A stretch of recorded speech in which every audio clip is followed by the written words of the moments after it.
সুপ্রিয় শিক্ষার্থীবৃন্দ, আসসালামু আলাইকুম ওয়া রাহমাতুল্লাহি ওয়া বারাকাতুহু। আশা করি আল্লাহর রহমতে তোমরা সকলেই ভালো আছো। আলহামদুলিল্লাহ, আমিও ভালো আছি। আজকে পদার্থবিজ্ঞানের কিছু গুরুত্বপূর্ণ বিষয় নিয়ে আলোচনা করব ইনশাআল্লাহ।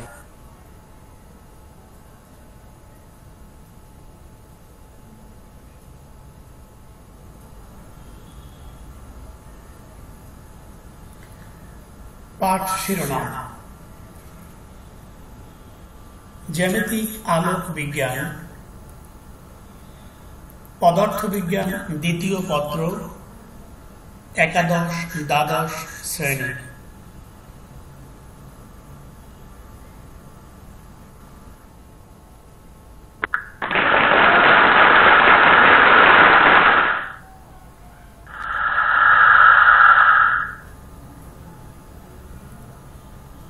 আজকের পাঠ পরিকল্পনা: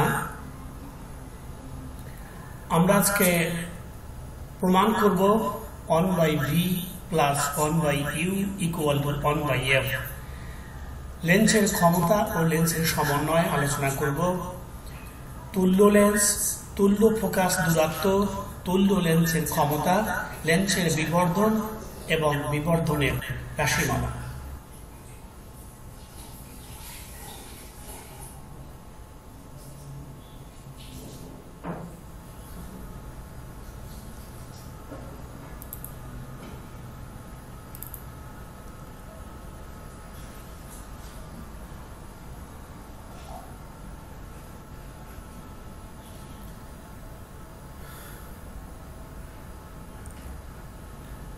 প্রথমেই আমরা আজকে প্রমাণ করব 1/v plus 1/u equal to 1/f। এখানে v হচ্ছে লেন্সের আলোক কেন্দ্র থেকে প্রতিবিম্বের দূরত্ব, u হচ্ছে লেন্সের আলোক কেন্দ্র থেকে বস্তুর দূরত্ব এবং f হচ্ছে লেন্সের আলোক কেন্দ্র থেকে ফোকাস দূরত্ব। চিত্রে আমরা দেখতে পাচ্ছি একটি লেন্স L প্রাইম। এই লেন্সের আলোক কেন্দ্র ও, প্রধান অক্ষ কিউ ও কিউ প্রাইম। লেন্সের প্রধান অক্ষের উপরে একটি বস্তু পিকিউ আছে। পিকিউ থেকে একটি আলোকরশ্মি PL বরাবর অর্থাৎ প্রধান অক্ষের সমান্তরালে লেন্সে আপতিত হয়ে এল বিন্দু থেকে প্রতিসরিত হয়ে LF P প্রাইম বরাবর চলে গেল, অর্থাৎ প্রধান ফোকাস নিয়ে চলে গেল। আরেকটি রশ্মি প্রতিসরণের নিয়ম অনুসারে P বিন্দু থেকে আলোক কেন্দ্র বরাবর গিয়ে P ও P প্রাইম বরাবর চলে গেল এবং P প্রাইম বিন্দুতে দুটি রশ্মি মিলিত হল। অতএব P প্রাইম হবে P বিন্দুর একটি বাস্তব প্রতিবিম্ব। অনুরূপভাবে কিউ বিন্দু থেকে একটি রশ্মি সোজা আলোক কেন্দ্র বরাবর অর্থাৎ কিউ ও কিউ প্রাইম বরাবর চলে গেল এবং কিউ বিন্দু তৈরি হবে এর একটি প্রতিবিম্ব। এখন যদি আমরা P প্রাইম কিউ প্রাইম যোগ করি তাহলে P প্রাইম কিউ প্রাইম হবে PQ এর একটি বাস্তব প্রতিবিম্ব, কারণ এটি উল্টো। এখন আমরা দেখতে পাচ্ছি যে লক্ষ্যবস্তু আলোক কেন্দ্র থেকে ইউ দূরত্বে আছে, অর্থাৎ লক্ষ্যবস্তুর দূরত্ব ইউ, এবং প্রতিবিম্ব আলোক কেন্দ্র থেকে ভি দূরত্বে তৈরি হয়েছে, অর্থাৎ প্রতিবিম্বের দূরত্ব ভি এবং ফোকাস দূরত্ব ওএফ মানে এফ।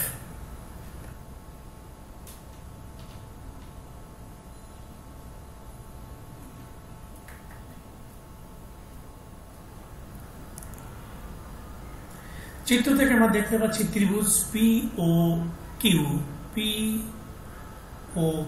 এই ত্রিভুজটি অত্রিভুজ P prime O Q prime, ত্রিভুজ P prime O Q prime, অর্থাৎ এই ত্রিভুজ এবং এই ত্রিভুজ দুটি সদৃশ্য, আর সদৃশ্য হওয়ার কারণে লেখা যায় PQ by P prime Q prime অর্থাৎ এই বাহু আর এই বাহু অর্থাৎ অনুরূপ বাহুর অনুপাত সমান, এটা আমরা জানি সদৃশ্য ত্রিভুজের ক্ষেত্রে। অর্থাৎ PQ by P prime Q prime এই বাহু অনুপাত equal to OQ by OQ prime অর্থাৎ এই বাহু এবং এই বাহুর অনুপাত সমান, অর্থাৎ এই বাহুর অনুপাত ইকুয়াল টু হবে এই বাহুর অনুপাত এবং এই বাহুর অনুপাত। আবার ত্রিভুজ AFO অর্থাৎ AFO এই ত্রিভুজটি ও ত্রিভুজ P প্রাইম FQ প্রাইম অর্থাৎ P প্রাইম FQ প্রাইম এই ত্রিভুজটি অর্থাৎ এই ত্রিভুজ এবং এই ত্রিভুজটি সদৃশ্য। আগের মতো লেখা যাবে এই বাহুর অনুপাত ইকুয়াল টু এই বাহুর অনুপাত এবং এই বাহুর অনুপাত। আমরা তাই দেখতে পাচ্ছি, অর্থাৎ AO equal to P prime Q prime এই বাহু ইকুয়াল টু OF এই বাহু equal to FQ prime F এই বাহুর অনুপাত সমান। কিন্তু PQOA একটি আয়তক্ষেত্র, যেহেতু আয়তক্ষেত্র আমরা লিখতে পারি PQ ইকুয়াল টু A অর্থাৎ এই বাহু ইকুয়াল টু এই বাহু। এখন আমরা 2 এবং 3 থেকে পাই, এই 2 এবং 3 থেকে পাই অর্থাৎ যেখানে আমরা দেখতে পাচ্ছি AO সেখানে লিখতে পারবো আমরা PQ, যেহেতু PQ ইকুয়াল টু AO আমরা তাই লিখেছি। এখানে ছিল AO আমরা লিখছি PQ অর্থাৎ এই AO পরিবর্তন আমরা PQ আর এখানে P prime Q prime equal to OF by FQ prime. এখন 1 এবং 4 থেকে পাই, এই 1 এবং 4 থেকে পাই এখানেও PQ by P prime Q prime আর এখানেও PQ by P prime Q prime অর্থাৎ এই রাশি অর্থাৎ এই অনুপাত ইকুয়াল টু এই অনুপাত লেখা যাবে। তাই আমরা লিখেছি OQ by OQ prime equal to OF by FQ prime.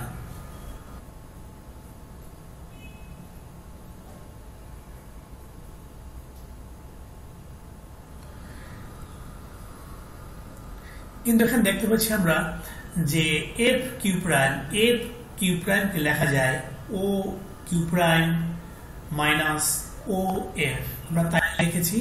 আগের রাশি সবই ঠিক আছে, শুধু এখানে আমরা FQ প্রাইমের জায়গায় লিখেছি আমরা OQ minus OF।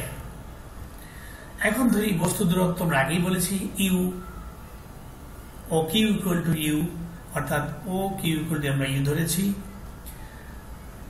OQ prime প্রত্যেকের দূরত্ব একে আমরা V ধরেছি, তাই আমরা ধরলাম। এবং OF অর্থাৎ OF ফোকাস দূরত্বকে আমরা F ধরি। কিন্তু চিহ্নের বাস্তব ধনাত্মক প্রথম সেটা আমরা জানি UVF, এখানে UVF ধনাত্মক, কারণ এই পার্শ্বে এই সমস্ত বিদ্যুতের প্রকৃতপক্ষে আলো গিয়ে পৌঁছেছিল, এই কারণে এরা ধনাত্মক। এখন আমরা এই মানগুলো বসাই দিই। OQ equal to U, OQ prime V, OF equal to F, OQ prime V এবং OF ইকুয়াল টু F বসাই। অতএব এখান থেকে লেখা যায় বদ্ধগ্রহণ করে UV minus UF equal to VF।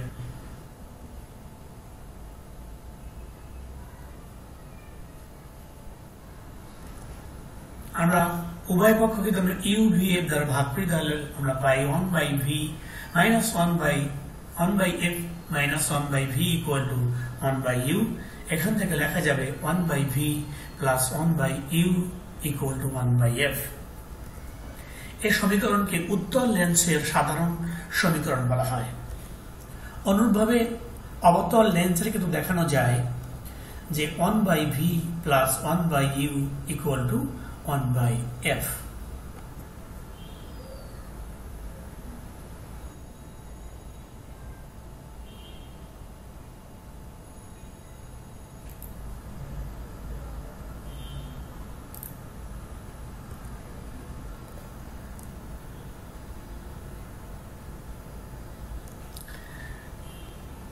লেন্সের ক্ষমতা ও লেন্সের সমন্বয় বা সংযোজন।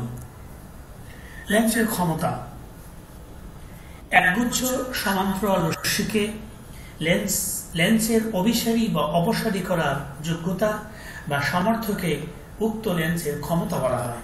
অর্থাৎ যদি লেন্সটি হয় উত্তল, তাহলে ওই লেন্সটি একগুচ্ছ সমান্তরাল রশ্মি তার উপর আপাতিত হলে সে কতটুকু অভিসারী করতে পারে, অর্থাৎ রশ্মিগুলোকে কতটুকু মিলাতে পারে। আর যদি লেন্সটি অবতল হয়, তাহলে একগুচ্ছ সমান্তরাল রশ্মি যদি লেন্সের উপর আপতিত হয়, তাহলে প্রতিসরণের পরে এই লেন্সটি রশ্মিগুলোকে কতটুকু অভিসারী করতে পারে বা ছড়িয়ে দিতে পারে, এটাই হচ্ছে লেন্সের ক্ষমতা। লেন্সের ক্ষমতা P = 1/f। এখানে ফোকাস দূরত্ব। লেন্সের ক্ষমতার একক ডায়োপ্টার। যদি আমরা ফোকাস দূরত্বকে মিটারে প্রকাশ করি, তখন P এর একক হয় ডায়োপ্টার, আমরা প্রকাশ করি D দ্বারা। লেন্সের সমন্বয়। দুই বা ততোধিক লেন্স যদি একই অক্ষ বরাবর পরস্পরের সংস্পর্শে থাকে, তাহলে তাকে লেন্সের সমন্বয় বলা হয়। লেন্সের সমন্বয় অথবা সংযোজন বলা হয়। আমরা চিত্রে দেখতে পাচ্ছি দুটি উত্তল লেন্স একই অক্ষ বরাবর স্থাপন করা হয়েছে। এটি হলো লেন্সের সমন্বয়, অর্থাৎ এটি হলো উত্তল লেন্সের সমন্বয়।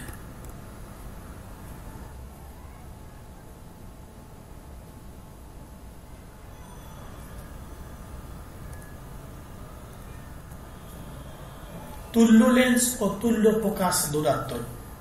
কোন লেন্স সমন্বয়ে কোন বস্তুর যে বিম্ব গঠন করে, সেই একই বিম্ব যদি লেন্স সমন্বয়ের পরিবর্তে একই একক লেন্স দ্বারা একই স্থানে গঠন করা যায়, তাহলে ওই একক লেন্সকে লেন্স সমন্বয়ের তুল্য লেন্স বলে এবং এর ফোকাস দূরত্বকে তুল্য ফোকাস দূরত্ব বা তুল্য ফোকাস বলে। তুল্য লেন্সের ক্ষমতা। কোন লেন্স সমন্বয়ের n সংখ্যক লেন্সের ফোকাস দূরত্ব যদি যথাক্রমে f1, f2, f3, fn এবং তুল্য ফোকাস দূরত্ব f হয়, তাহলে আমরা লিখতে পারি 1/f = 1/f1 + 1/f2 + 1/f3 + 1/fn। আবার কোন লেন্স সমন্বয়ের n সংখ্যক লেন্সের ক্ষমতা যথাক্রমে p1, p2, p3, pn এবং তুল্য লেন্সের ক্ষমতা p হয়, তাহলে লেখা যায় p = p1 + p2 + p3 + pn।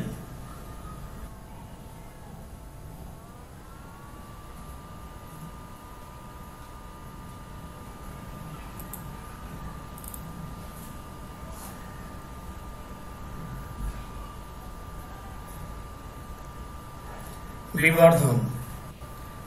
বিবর্ধন বলতে প্রতিবিম্ব লক্ষ্যবস্তুর কত গুণ তা বোঝায়।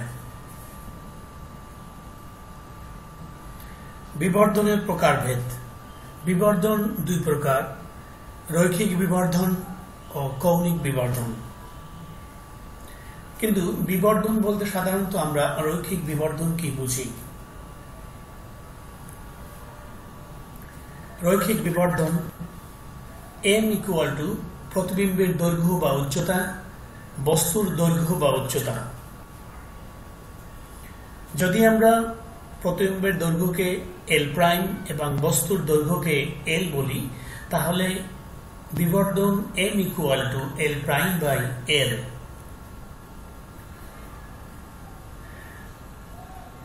কিন্তু l' =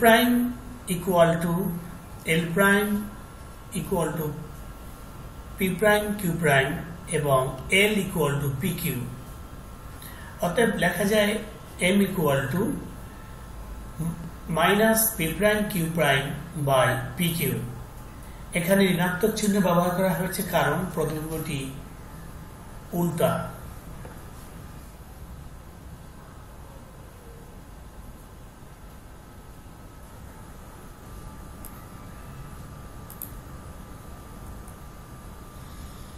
কিন্তু ত্রিভুজ PQO এবং ত্রিভুজ P', Q', O দুটি সদৃশ্য ত্রিভুজ হওয়ার কারণে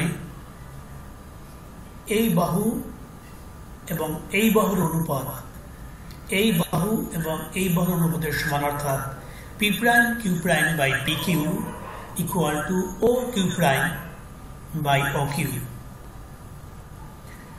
অতএব লেখা যায় বিবর্ধন m equal to minus O Q prime by O Q, অর্থাৎ যেখানে P prime Q prime by P Q ছিল সেখানে এখন লিখতে পারি আমরা O Q prime O Q by O Q. কিন্তু চিহ্নের বাস্তব ধনাত্মক প্রথা অনুসারে যেহেতু বস্তু বাস্তব, এই জন্য বস্তু দূরত্ব O Q equal to plus U. আবার প্রতিবিম্ব উল্টা, অর্থাৎ প্রতিবিম্ব বাস্তব, এই জন্য লেখা যায় প্রতিবিম্বের দূরত্ব O Q prime equal to plus V. এখানে ভি বাস্তব এই অর্থে যে এই সমস্ত বিন্দুতে আলো প্রকৃতপক্ষে গিয়েছে, অর্থাৎ বিবর্ধন m equal to minus V by U. এভাবে প্রমাণ করা যায় দর্পণ বা লেন্স, উত্তল বা অবতল, প্রতিবিম্ব বাস্তব বা অবাস্তব, উল্টো বা সোজা, সব ক্ষেত্রে বিবর্ধনকে 1 নং সমীকরণ দ্বারা প্রকাশ করা যায়।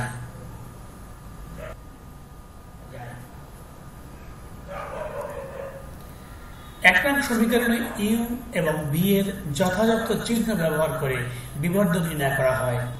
এম এর মান ধনাত্মক হলে প্রতিবিম্ব সোজা বা সমশীর্ষ এবং ঋণাত্মক হলে প্রতিবিম্ব উল্টো বা অবশীর্ষ, অর্থাৎ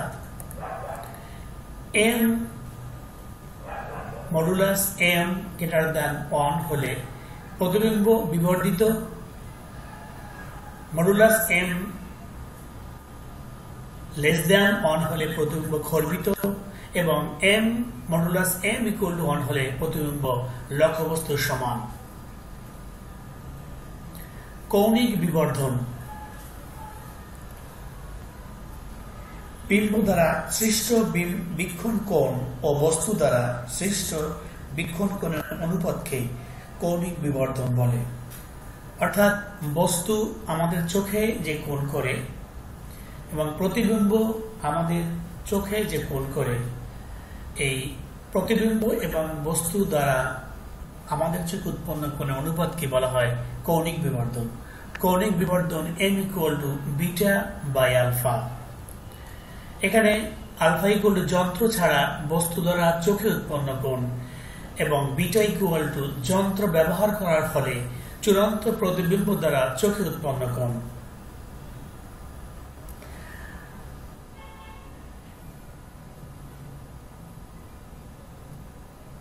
1009 আবার দেখা হবে।